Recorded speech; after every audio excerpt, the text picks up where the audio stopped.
खुलुमबाय स्टुडिअ दं आं राजीव बसुमतारी आरो बे समाव हाग्रामा महिलारि बिथांनि सायाव बिटिआरनि मावफुं सोद्रोमा दावबायसा बर' बिथाङा हाग्रामा महिलारिनि दैदेननाय बिपिएफ दोलोनि दैदेनगिरि लोगोसे बिपिएफनि गाहाय हाग्रामा महिलारि बिथांनि सायाव गोख्रों मानि बाथ्रा बुंनायखौ बे समाव नुनो मोननाय जादों जेराव बिपिएफ दोलोआव माखासे दैदेनगिरि एबा सानैसो थिफुथला दैदेनगिरिफोरा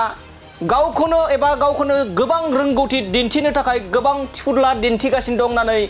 दावबायसा बर' बिथाङा गोख्रों फिनजाथाय होनायखौ बे समाव नुनो मोननाय जादों। थारैनो गावनि रोंगौथिखौ दिन्थिनो लुबैनानै सानै साथाम लेखा गोरों सुबुंफोरा बिपिएफआव दावराव खालामगासिनो दं। थारैनो सानै साथाम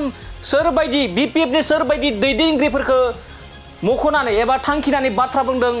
दावबायसा बर' बिथाङा थारैनो सोर मानो होनना बुङोब्ला बे समाव बिपिएफनि गोबां दैदेनगिरि जेरै कास्टम बसुमतारी बिक्रम दैमारी आरो लोगोसे प्रहलाद ब्रह्म बिथांमोना गोबां मानि बिपिएफआव थानानै एबा बिपिएफनि जानानै आथिखालनि जा रुलिं गभर्नमेन्टनि सायाव गोबां मानि बाथ्रा बुङो थारैनो बिथांमोनखौनो मख'नानै एबा थांखिनानै बाथ्रा बुंदों नामा जेराव सानैसो थिफुथला दैदेनगिरिफोरा एबा बिपिएफनि सानै साथाम लेखा गोरों सुबुंफोरा बिपिएफआव हाबनानै गोबां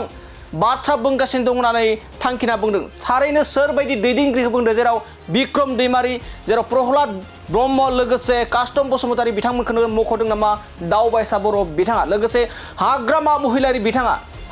महिलारि बिथाङा गावनि ओनसोलनि जौगानायखौ नोजोर होनानै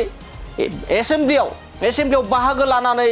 बाथ्रा बुंनांगौमोन बाथ्रा खोनासंनांगौमोन होननानै बे समाव बाथ्रा बुंदों दावबायसा बर' बिथाङा दानिया फैदो बिपिएफनि सोरबायदि सानैसो दैदेनगिरिफोरखौ एबा लेखा गोरों सुबुंफोरखौ थांखिना बाथ्रा बुंदों दावबायसा बर' बिथांनिफ्राय जों आबुङै मिथिना लानि बे बिथांमोननि गावखौ सन्तुष्ट खालामना लानाय खोथासो दिनैनि नैबे जगदान जानो गोनां सुबुंफोरखौ बिथांमोना हमथानो थाखाय मैयानि सानसे सिगाङाव बिथांमोना हाखु दाखु जगदान खालामनो थाखाय हाबाफारि लाब्रबदों आरो बे हाखु दाखु खालामनाय जगदानाव गावसोरनि मानसिखौनो बिथांमोना जइन खालामदों बेवहाय रावबो दोलोनि बेवहाय जइन जायाखै इउपिपिएलनाथ' थांनायनि खोथा गैया बिजेपि एबा कंग्रेसनि दोलोनिफ्रायबो सासेबो दाखालिनि बे बिथांमोननि बिपिएफनि जइनाव थाङाखै दा गावसोरनिनो सासे सानै गावसोरजों जायफोरा कन्टेक्टआव दङ बे सासे सानै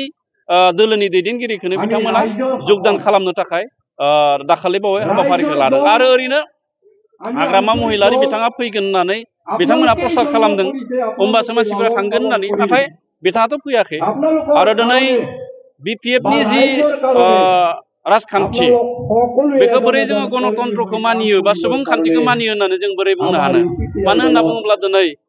बिटिसिनि सासे बारग' गाहाय खुंगिरि एबा चिफ मानगोनां हाग्रामा महिलारि बिथाङा बिटिसिनि एसेम्ब्लियाव सानसेबो थाङाखै दा बिथाङाथ' सासे एमसिएलए हिसाबै गावनि मोनसे समस्तिनि बिबानगिरि हिसाबै बिथाङा बै समस्तिखौ दैदेननांगौमोन दिनै बै समस्तिनि मानसिफ्रा बिथांनियाव सोंनांगौ आसलथे जे एसेम्ब्लियाव मा खोथा सावरायदों बायजोआव थाना खोथा बुंबाय थाब्लाथ' जाया दिनैथ' आरो बिपिएफआव सोरथो लिडार दंबावो सासे सानै दस्रा दोलोनिफ्राय बांसिन सन्मान लुबैनानै बांसिन आदोर लुबैनानै गावनि गोरोंखौ देखायनो लुबैनाय सानै साथामसो सुबुङा दिनै बिपिएफआव हाबनानै दङ आरो बिथांमोनानो खोब बोलो होदों जाय बोलोआ ओरैनो थांगारगोन बियो जेबो खामानियाव होनाय नङा बेखायनो सोरबा सासे सानैया बिदि बुंब्लाबो रायजोआ दिनै गनायला दिनै बिटिआरनि दानि गाहाय खुंगिरि मुस्रि प्रमद बर' बिथांनि जि जयगान बियो जागायबाय आरो बेखौ रावबो हमथानो हाया फैबाय थानाय इलेक्सनाव इउपिपिएलआ एबसुलेट मेजरिटि मोनखागोन बे खोथाया रोखा जानानै दङ आरो जोङो माब्लाबाबो जों बुंनानै लायाखै 30-40टा मोनगोन बिदि खिन्थु जोङो सरकार दानो थाखाय जेसेबांखिनि नांगौ जोंनो आसन बेखौ जोङो मोननायनि मोनसे परिबेसखौ लानानै जों खामानि मावगासिनो दङ